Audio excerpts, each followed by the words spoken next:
जो है physics subject के बारे में सब डिटेल में आप लोगों को प्लान में दिख रहा होगा। अगर मेरी आवाज कुछ कम आए तो बता दीजिएगा। तो उसमें हम क्या क्या देखने वाले हैं। सबसे पहला चैप्टर है यूनिट एंड डायमेंशन, जो कि आप लोगों ने पढ़ा होगा स्कूल में। गर्ल्स, आप मुझे बता पाओगे आपने यूनिट एंड डायमेंशन पढ़ा है? अगर पढ़ा होगा तो वहां पे इमोजी होता है, थम्स अप का होता है, हाई का इमोजी होता है, तो उससे आप रिएक्ट कर सकते हो।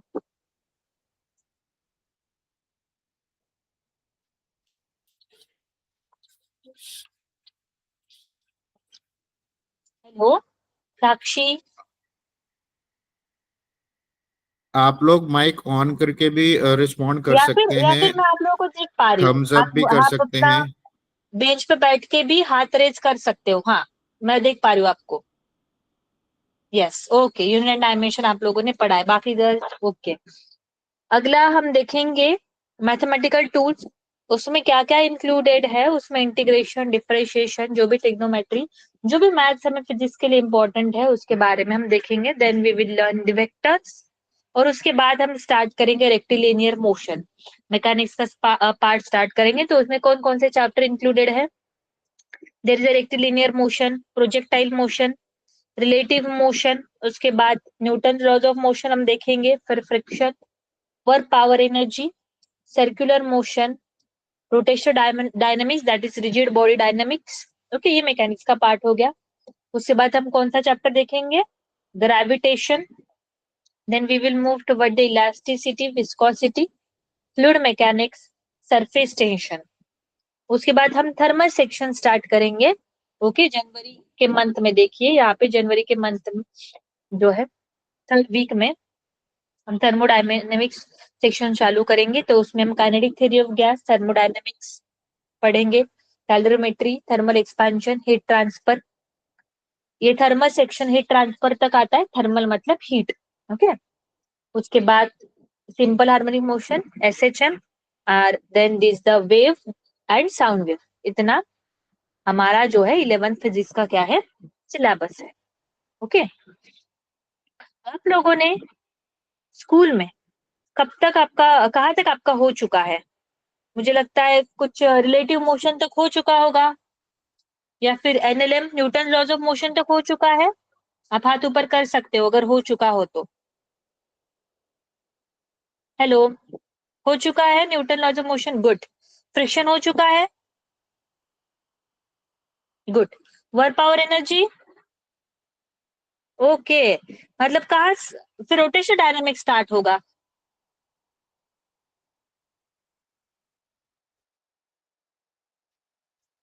यस, ओके, चलो। फिर हम पहला चैप्टर शुरुआत करते हैं। आप लोगों को आइडिया आ ही गया होगा, एनसीईआरटी की बुक आपके पास है, आपको चैप्टर्स तो वन बाय वन पता ही होंगे। तो हमारा पहला चैप्टर जो है यूनिट एंड डायमेंशन स्टार्ट करते हैं।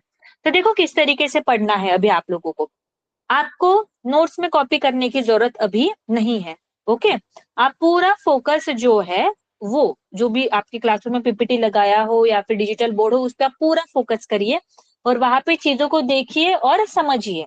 जो चीज नहीं समझ में आएगा वो चैट बॉक्स में लिख दीजिएगा, और लेक्चर होने के बाद आपको जो भी क्लासरूम में पढ़ाया है उसकी पीडीएफ आपको मिल जाएगी। इसलिए आपको नोटबुक में कॉपी करने की अभी जरूरत नहीं है, पीडीएफ मिल जाएगी। घर जाके आप दोबारा उस क्वेश्चन को, टॉपिक को रिवाइज करके क्या कर सकते हो, लिख सकते हो। ओके, स्टार्ट करते हैं।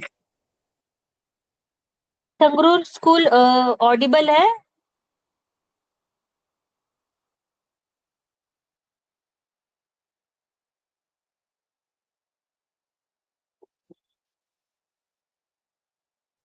Okay, unit and measurement start करें। उसमें हम कौन कौन से टॉपिक देखने वाले हैं यूनिट एंड डायमेंशन में?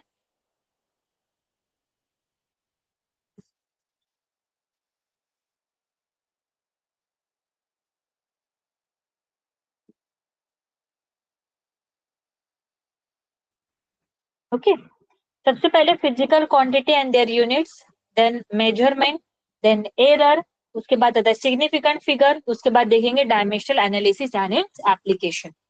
सबसे पहला टॉपिक आता है physical quantity and its unit. ठीक है, तो what is mean by physical quantity?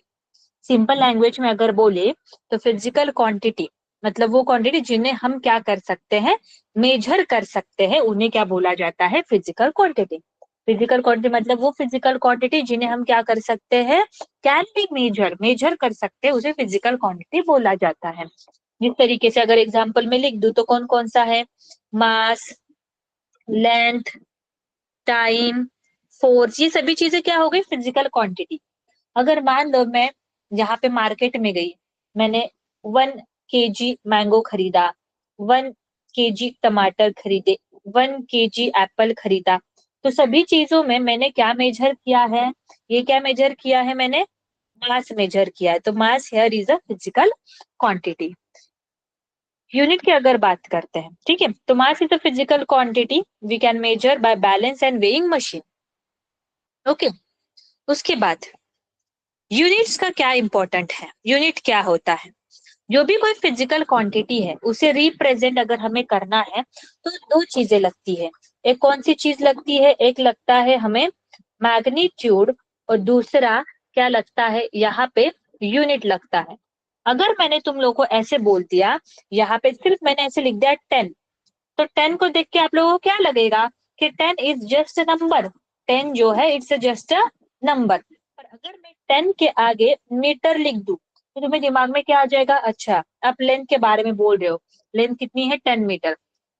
अगर मैं ऐसे बोल दूं 10 kg, तो तुम्हें पता चल गया कि अच्छा मैं किसके बारे में बोल रही हूँ, यहाँ पे मास के बारे में बता रही हूँ। तो ये जो 10 है, दिस इज द मैग्नीट्यूड, और this kg is the unit. अगर सिर्फ मैं ऐसे लिख दूं यहाँ पे मीटर, तो दिस इज नॉट इनफ, हमें बताना पड़ेगा कितना मीटर है, कितने अमाउंट में है। तो यहाँ पे लिखना पड़ेगा 5 मीटर, तो 5 होता है मैग्नीट्यूड, कितनी क्वांटिटी है। और ये वाला क्या बताता है कि हमने कौन सी फिजिकल क्वांटिटी क्या करी है, मेजर करी है। तो फिजिकल क्वांटिटी को रिप्रेजेंट करें तो मैग्नीट्यूड और यूनिट दोनों लगता है, सिर्फ मैग्नीट्यूड और यूनिट इनफ नहीं है। तभी हम देखेंगे टाइप ऑफ फिजिकल क्वांटिटी। देखो, फिजिकल क्वांटिटी को अभी फिलहाल तो हमने दो कैटेगरी में कैटेगराइज किया है। पहली तो है फंडामेंटल फिजिकल क्वांटिटी, और दूसरी कौन सी है, डिराइव्ड फिजिकल क्वांटिटी। अभी इसका मतलब क्या है, अभी इनको कैटेगराइज किया है तो दोनों में क्या फर्क है। Fundamental physical quantity are those physical quantity कि जिन्हें मेजर करने के लिए दूसरे कौन से फिजिकल क्वांटिटी की जरूरत नहीं पड़ती है, उन्हें बोला जाता है fundamental, fundamental basic base physical quantity. For example, अगर मैं बात करूं यहाँ पे मास, अगर मुझे मास मेजर करना है, 1 किलो आम लेने में गई, ठीक है, तो मुझे देखना पड़ता है क्या कि टाइम कितना है, ठीक है, कि अगर मुझे मास मेजर करना है तो मुझे टाइम की जरूरत पड़ती है क्या, नहीं। अगर मुझे टाइम मेजर करना है तो मुझे लेंथ की जरूरत पड़ती है क्या, नहीं। ये अकेला ही इनफ, हम इसे क्या कर लेते हैं, मेजर कर लेते हैं। और डिराइव फिजिकल क्वांटिटी मतलब वो क्वांटिटी कि जिन्हें मेजर करने के लिए हमें दो या दो से ज्यादा फिजिकल क्वांटिटी की जरूरत पड़ती है। एग्जाम्पल की अगर बात करें, अगर मुझे वेलोसिटी मेजर करनी है तो वेलोसिटी का फॉर्मूला क्या होता है, वेलोसिटी इक्वल टू होता है डिस्प्लेसमेंट अपॉन क्या होता है यहाँ पे, टाइम। अगर मुझे वेलोसिटी मेजर करनी है तो मुझे डिस्प्लेसमेंट भी लगता है और टाइम भी लगता है। सिर्फ टाइम मेजर करके वेलोसिटी मिल जाएगी क्या, नहीं। या फिर से डिस्प्लेसमेंट मेजर करके मिल जाएगी क्या वेलोसिटी, नहीं, दोनों चीजें लगेगी तभी मैं वेलोसिटी निकाल पाऊंगी। ओके, इसलिए डिराइव फिजिकल क्वांटिटी मतलब वो कि जिन्हें मेजर करने के लिए हमें दो से ज्यादा फिजिकल क्वांटिटी की जरूरत पड़ती है, दो या दो से ज्यादा। पर फंडामेंटल फिजिकल क्वांटिटी मेजर करने के लिए किसी दूसरे फिजिकल क्वांटिटी की जरूरत नहीं पड़ती है, इनफ है। टाइम अपने आप मेजर हो गया, टाइम मेजर करने के लिए फोर्स की जरूरत नहीं पड़ती, पर फोर्स को मेजर करने के लिए मास और एक्सेलरेशन की जरूरत पड़ती है। आगे बढ़ते हैं, फंडामेंटल क्वांटिटी के एग्जांपल लिखे हैं, मास, लेंथ और टाइम। ठीक है, इसके एग्जाम्पल है वेलोसिटी, फोर्स और वर्क। ठीक है,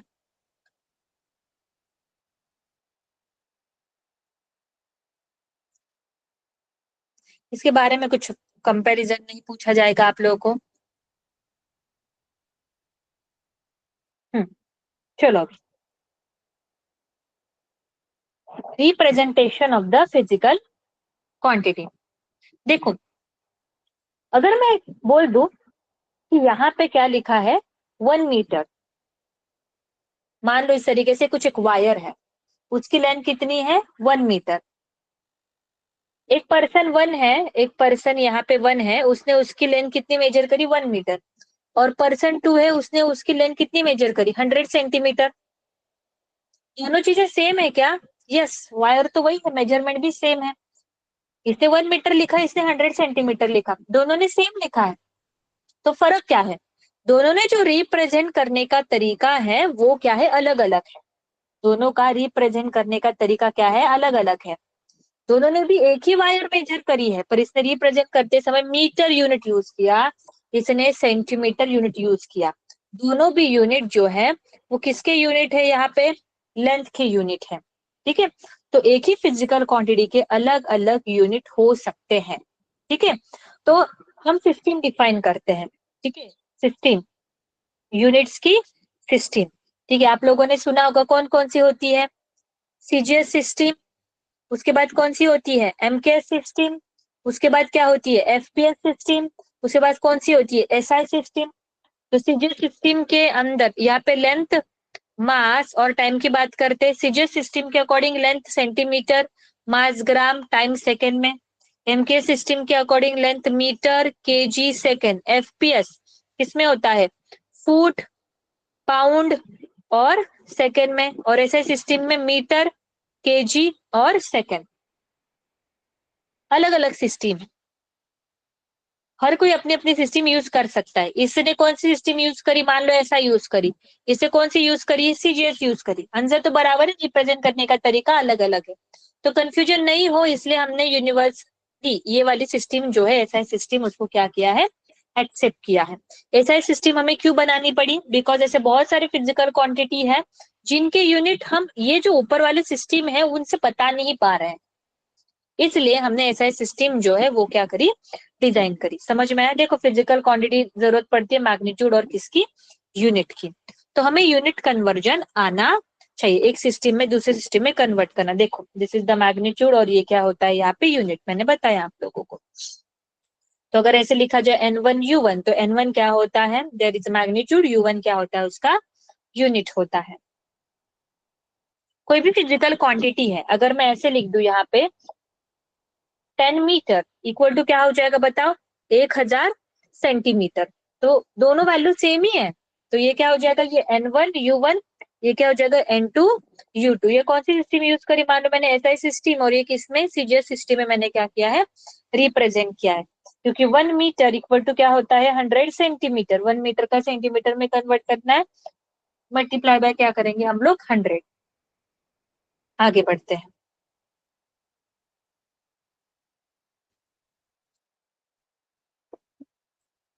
यहाँ पे क्या दिया है देखो, example, find the magnitude of physical quantity length in foot. हमें पता है मीटर का सेंटीमीटर में करना है तो मल्टीप्लाई बाय 100 करना पड़ता है, किलोमीटर का मीटर में करना है मल्टीप्लाई बाय क्या करना पड़ता है 1000 करना पड़ता है। यहाँ पे क्वेश्चन क्या दिया है, लेंथ कितनी दी है, लेंथ दी है यहाँ पे 28 मीटर, उसका कन्वर्जन किस में करना है, फुट में करना है। और यहाँ पे उन्होंने रिलेशन दिया है कि 1 फुट इक्वल टू कितना होता है, 1 फुट इक्वल टू होता है 3.28 मीटर। ओके, तो हम क्या करेंगे यहाँ पे, इसको मल्टीप्लाई कर देंगे, किससे मल्टीप्लाई करेंगे, मीटर का किस में करना है हम लोगों को, फुट में कन्वर्जन करना है। ओके, तो मल्टीप्लाई कर दिया 28 को, किससे मल्टीप्लाई कर दिया, इससे मल्टीप्लाई कर दिया, तो हमें आंसर क्या मिल गया यहाँ पे 91.84। ये रिलेशन याद रखना है कि 1 फुट इक्वल टू कितना होता है 3.28 क्या होता है यहाँ पे मीटर होता है।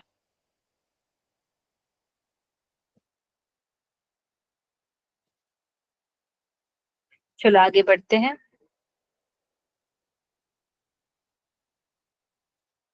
यूनिट्स देखेंगे।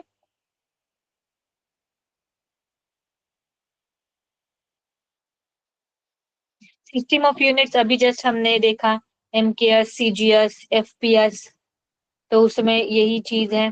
सीजीएस देखो सेंटीमीटर, ग्राम, फुट, पाउंड से इसमें। SI system, system international international system of unit. ठीक है, देखो ऊपर हमने फंडामेंटल फिजिकल क्वांटिटी दो इसमें कैटेगराइज किया, एक फंडामेंटल फिजिकल क्वांटिटी और दूसरी कौन सी थी, डिराइव फिजिकल क्वांटिटी। तो फंडामेंटल फिजिकल क्वांटिटी और दोज फिजिकल क्वांटिटी जिन्हें मेजर करने के लिए अदर कोई भी दूसरी फिजिकल क्वांटिटी की जरूरत नहीं पड़ती है।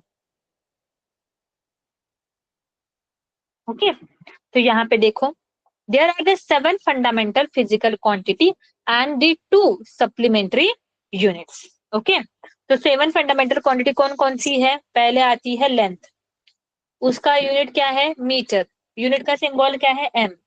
उसके बाद कौन सा है, मास, किलोग्राम, उसका सिंबल क्या है, केजी। उसके बाद क्या है, टाइम, टाइम जो है उसका यूनिट क्या है, एसआई यूनिट क्या है, सेकेंड, सिंबल क्या है, एस। इलेक्ट्रिक करंट क्या है उसका, एम्पियर। ओके, और सिंबल क्या है उसका, ए। उसके बाद टेम्परेचर है, टेम्परेचर का क्या है यहाँ पे, केल्विन, उसका सिंबल क्या है, के। अगली physical quantity, amount of substance, उसका यूनिट क्या है, मोल, और सिंबल क्या है यूनिट का, MOL. Luminous intensity, luminous intensity मतलब उसको अगर मैं शॉर्टकट में बोलूं, that is called as brightness. Luminous intensity मतलब ब्राइटनेस, तो उसका यूनिट क्या है, कैंडेला, सी डी, उसका क्या है ये। उसके बाद सप्लीमेंट्री यूनिट्स मतलब क्या है, रेडियन, प्लेन एंगल, और यहाँ पे सॉलिड एंगल। अभी प्लेन एंगल कैसे दिखता है, प्लेन एंगल मतलब जब निकालते आए देखो इस तरीके से, यहाँ पे एक एंगल ड्रॉ कर लिया, तो ये वाला क्या हो जाता है हमारा, plane angle, 2D angle, 2 dimensional angle, that is ये वाला देखो एक्यूट एंगल है, ये थीटा जो है उसका यूनिट क्या है, रेडियन। हम हमेशा एंगल को मेजर करते आते हैं डिग्री में, जैसे लेंथ का अलग अलग यूनिट है, मीटर, सेंटीमीटर, फुट, वैसे भी एंगल का यूनिट कौन कौन सा है, डिग्री और क्या है, रेडियन। तुम कौन सा यूनिट यूज करते हैं, रेडियन। तो दिस इज प्लेन एंगल। अभी सॉलिड एंगल क्या होता है, अगर मान लो यहाँ पे मैंने इस तरीके से कोन निकाल लिया, ओके, ये हमारा कोन है, आइसक्रीम का कोन है, समझ में आ रहा है, आइसक्रीम का कोन। तो आइसक्रीम का जो कोन है उसको अगर मैं ऐसे अंदर से देखूंगी, ये वाला इस तरीके से, ये वाला ऐसे अंदर से, तो उसे क्या बोला जाता है, सॉलिड एंगल। तो वो क्या होता है, सॉलिड एंगल। आइसक्रीम का कोन है ये अंदर वाला, सॉलिड एंगल, उसका यूनिट क्या होता है, स्टे रेडियन, एसआर। तो मैं यूनिट कन्वर्जन अभी देखो, यही है प्लेन एंगल, देखो यहाँ पे ये वाला plane angle, this is the arc length, S क्या है, ये वाली आर्क है, ये आर्क लेंथ, ये एंगल, और ये क्या हो गई यहाँ पे, रेडियस। तुमने 9th-10th में देखा होगा, arc length is equal to क्या होता है, आर्क लेंथ इक्वल टू क्या होता है, आर इंटू क्या हो गया यहाँ पे, थीटा, जो एंगल सबटेंड करता है arc, that is theta, S upon R, उसका रेशियो, एस अपॉन आर का रेशियो मतलब क्या होता है यहाँ पे, थीटा, रेडियन। सॉलिड एंगल देखो इस तरीके से, ये बन गया हमारा, ये होता है सॉलिड एंगल, इस तरीके से ये हो गया सॉलिड एंगल। यहाँ पे सॉलिड एंगल का फॉर्मूला क्या होता है, ये वाला जो एरिया रहेगा ना इसका, कोन का ऊपर वाला एरिया, और इसकी क्या हो गई ये, radius, that is nothing but क्या होता है यहाँ पे, सॉलिड एंगल। सॉलिड एंगल का फॉर्मूला क्या है, जैसे प्लेन एंगल का फॉर्मूला क्या है, यहाँ पे आर्क लेंथ अपॉन रेडियस, इसका क्या है, इस तरीके का कोन है ना यहाँ पे, ये इसका जो एरिया है, ये वाला हमारा सॉलिड एंगल हो गया, और ये क्या हो गई, रेडियस। अगर मैं इसको ऐसा पूरा कंप्लीट करूंगी तो ऐसा सर्कल बनेगा ना, तो इसका ये सेंटर, तो ये रेडियस हो गई, तो ये वाला क्या हो गया यहाँ पे, एरिया। तो एरिया अपॉन ये आर स्क्वायर, मतलब क्या होता है, ये वाला सॉलिड एंगल होता है। ठीक है,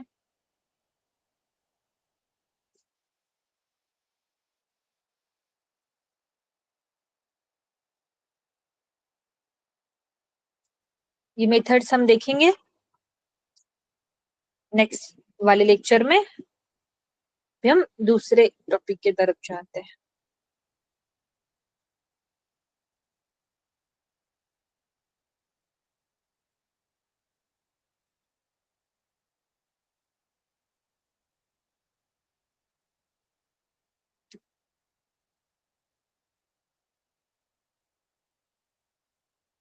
आप लोगों को समझ में आया कि नहीं आया यहाँ तक।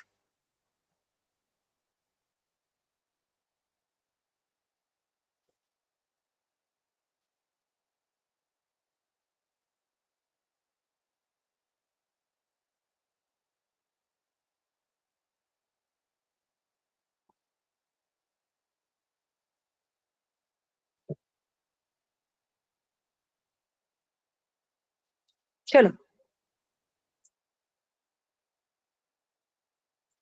अभी आगे हम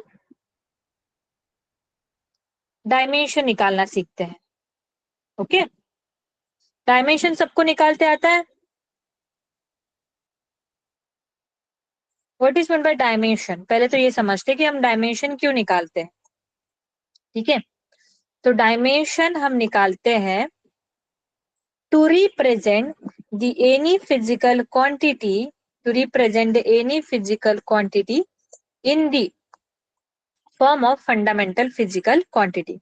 कोई भी फिजिकल क्वांटिटी हो उसको मुझे कैसे रिप्रेजेंट करना है? फंडामेंटल फिजिकल क्वांटिटी के फॉर्म में। तो उसके लिए हम डायमेंशन क्या करते हैं? यूज करते हैं। ओके, तो देखो डायमेंशन निकालना पहले मैं सिखाती हूँ। हमने कौन कौन सी फिजिकल क्वांटिटी देखी थी? हमने देखी थी सबसे पहले फंडामेंटल क्वांटिटी की डायमेंशन निकालते हैं पहले। लेंथ जो है, लेंथ का डायमेंशन आता है एल। उसके बाद कौन सा था? मास। मास का डायमेंशन क्या आता है यहाँ पे? एम। उसके बाद क्या है यहाँ पे? टाइम है। टाइम का डायमेंशन क्या होता है? टी। उसके बाद क्या था यहाँ पे? टेम्परेचर। टेम्परेचर का डायमेंशन क्या आता है? के आता है।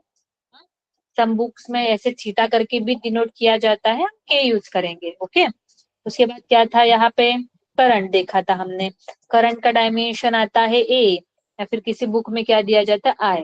ओके, उसके बाद क्या देखा था हमने? Amount of substance. तो अमाउंट ऑफ सब्सटेंस के लिए, अमाउंट ऑफ सब्सटेंस के लिए डायमेंशन आता है MOL। उसके बाद क्या देखा था? Luminous intensity. लुमिनस इंटेंसिटी क्या आता है? उसका डायमेंशन CD। अभी डायमेंशन का मीनिंग क्या होता है कि जो भी फिजिकल क्वांटिटी है उसे रिप्रेजेंट करना है in the form of fundamental physical quantity. देखो एक दो में निकाल के बताती हूँ, तुम्हें क्लियर हो जाएगा कि मैं किस तरीके क्या बात कर रही हूँ। जैसे मान लो यहाँ पे मैंने क्या लिख दिया? यहाँ पे स्पीड लिख दिया। स्पीड फंडामेंटल है कि डिराइव है? डिराइव है, बिकॉज स्पीड इक्वल टू क्या होता है यहाँ पे? स्पीड इक्वल टू होता है डिस्टेंस अपॉन क्या होता है यहाँ पे? टाइम होता है। ओके, तो वन बाय वन जाते हैं। डिस्टेंस, डिस्टेंस अगर मैं मेजर करूंगी तो वो किस में मेजर करूंगी? मीटर, सेंटीमीटर, इसमें किलोमीटर में मेजर करूंगी। मतलब डिस्टेंस कौन सी फिजिकल क्वांटिटी आ रही है? डिस्टेंस आ रही है, लेंथ आ रही है। बिकॉज लेंथ का यूनिट क्या है? मीटर, और डिस्टेंस मीटर में मेजर करे, इसलिए डिस्टेंस का फिजिकल क्वांटिटी कौन सी आ रही है यहाँ पे? Fundamental length. तो लेंथ कितनी बार है? एक बार है, इसलिए यहाँ पे एल टू द पावर क्या लिख दिया मैंने? 1 लिख दिया। उसके बाद डिवाइडेड बाय, यहाँ पे क्या है भाई? टाइम है। ठीक है, तो टाइम जो है, time T to the power क्या हो जाएगा यहाँ पे? 1। टाइम एक ही बार आ रहा है, तो ये एल टू द पावर 1। ये जो टी है नीचे है, ऊपर जाने के बाद क्या हो जाएगा? Minus T to the power क्या हो जाएगा यहाँ पे? -1। ये किसका डायमेंशन आ गया? स्पीड। देखो मैंने स्पीड को कैसे रिप्रेजेंट कर दिया? लेंथ और टाइम के फॉर्मेट में रिप्रेजेंट कर दिया। मतलब फंडामेंटल क्वांटिटी के इस फॉर्मेट में मैंने उसको क्या कर दिया? रिप्रेजेंट कर दिया। एक और एग्जाम्पल की तरफ हम जाते हैं।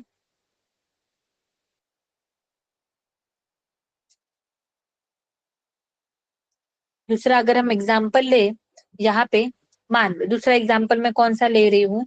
मैंने यहाँ पे लिया एक्सेलरेशन। ओके, एक्सेलरेशन का फॉर्मूला क्या होता है? वेलोसिटी अपॉन क्या होता है यहाँ पे? टाइम होता है। ओके, तो वेलोसिटी, एक तो वेलोसिटी का फॉर्मूला लिखना पड़ेगा। वेलोसिटी मतलब क्या होता है यहाँ पे? डिस्प्लेसमेंट अपॉन क्या हो जाएगा यहाँ पे? टाइम अपॉन क्या हो जाएगा यहाँ पे? टाइम। तो टाइम नीचे आ जाएगा, तो ये क्या हो जाएगा? डिस्प्लेसमेंट अपॉन क्या हो जाएगा यहाँ पे? टाइम का क्या हो जाएगा यहाँ पे? स्क्वायर। डिस्प्लेसमेंट अगर मैं मेजर करूंगी तो किस में मेजर करूंगी? लेंथ में मेजर करूंगी ना, तो उसका डायमेंशन क्या आ जाएगा? एल टू द पावर 1 आ जाएगा। और टाइम जो है, टाइम का डायमेंशन टी, और टाइम कितनी बार है? 2 बार, इसलिए टी टू द पावर क्या हो जाएगा? 2। तो एक्सेलरेशन का डायमेंशन क्या हो गया? L to the power 1 m to the power 0। अगर नहीं लिखा तो भी चलेगा मास का। ठीक है, यहाँ पे टाइम देखो, टाइम ऊपर चला जाएगा, टी टू द पावर क्या हो जाएगा? -2। मतलब एक्सेलरेशन को मैंने रिप्रेजेंट कर दिया टाइम, लेंथ और टाइम के फॉर्मेट में। आप लोगों को डायमेंशन निकालते तो आता ही होगा, आता है क्या? आता है? हाथ ऊपर कर सकते हो। गुड, अच्छे से आता है, बहुत अच्छे से आता है, बहुत अच्छे से आता है। Good good, okay. हाँ, थोड़ा आपको अलग लग रहा होगा कि हाँ थोड़ा बेसिक चल रहा है। जैसे जैसे हम हैबिचुअल हो जाएंगे कि हाँ इस तरीके से आगे बढ़ना है, और ये पहला लेक्चर है इसलिए फिर आगे आगे धीरे धीरे जो है वो लेवल जो है वो बढ़ते जाएगा। ओके, ये जो आज मैंने पढ़ाया ये आपको समझ में आया क्या? अच्छे से समझ में आ गया? जोत जोत स्कूल, आप रिएक्ट कर सकते हो, मैं आपको देख पा रही हूँ, आप अपना हाथ रेज कर सकते हो अगर आपको समझ में आया हो तो। गेमिंग कौन सा स्कूल है? ओके, जोत school, okay. Sangrur school, okay. आगे हम और अच्छे से लेवल बढ़ाएंगे जब हम कल कनेक्ट होंगे, ठीक है?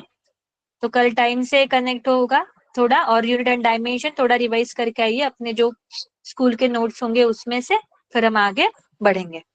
ओके ओके ओके नवीन सर। जी मैम। हाँ, ओके, अटेंडेंस वगैरह तो मेरे पास सबकी आ गई है। ज्योति स्कूल कौन सा है मेरे को बता सकते हैं आप? मेरे को पता नहीं चला। ज्योति स्कूल।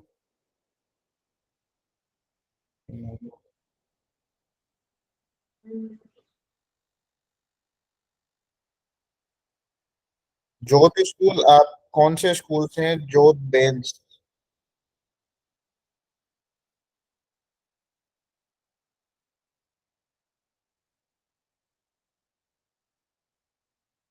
ठीक है, ओके, कोई नहीं।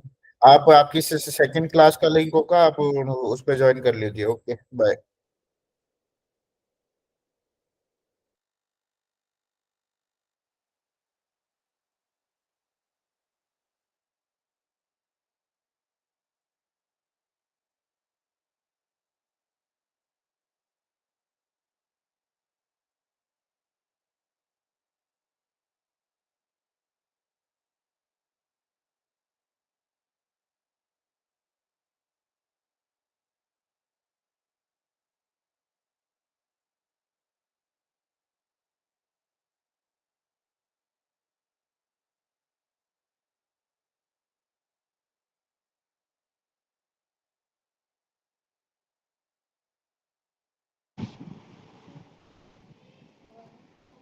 Jyoth from Meritorious School, Talwada.